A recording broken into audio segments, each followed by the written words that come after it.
So I'm Laura Neal, I'm the Clinical Director of the Behaviour Clinic. So we're a therapeutic organisation in South Wales that provides therapeutic support to children and young people. I started off as a social worker. I trained in Swansea University and went straight into social work practice in child protection, progressed to working with children going through care procedures and then who were looked after in foster care. One thing that my social work career allowed me to do was to do additional training in attachment and trauma, did a diploma in therapeutic life story work, and eventually went on then to do an MSc in behaviour analysis and therapy.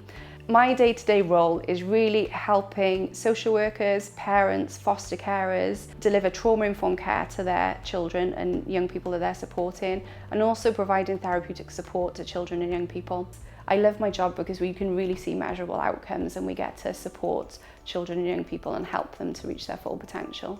What I loved about being a social worker was really the direct impact that we had on children and young people. So in my role now, I work really closely with Bridgend as a local authority, and what I love about working with Bridgend is how they're always looking to innovate and to grow. So they are supportive of their social workers, growing their careers and developing their skill base, and really just being able to use the best skills that they can to support the children and young people. They recognise that there's a wide skill base out there, so therapeutic organisations or charities, and they want to work really closely with those other organisations. So social workers are getting better support because that support is coming from a variety of areas and from people with a variety of skills as well. And as a social worker, I know that I would really value that in working for Bridgend. The rewards I've got from being a social worker far outweighed the times when I've had to work maybe later hours to support a child or young person.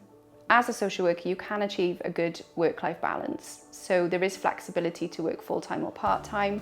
I think everybody knows it's not a 9-to-5 job. However, you can build that around what works for you and your family, and I've definitely found that in the time that I was a social worker. Having worked with Bridgend for a number of years, it's definitely a local authority that I would consider working for if I was a social worker. Social work itself can give you the foundation to do so much with your career, and there's so many opportunities, whether it's in childcare or adult social services. Social work is definitely a career I would recommend.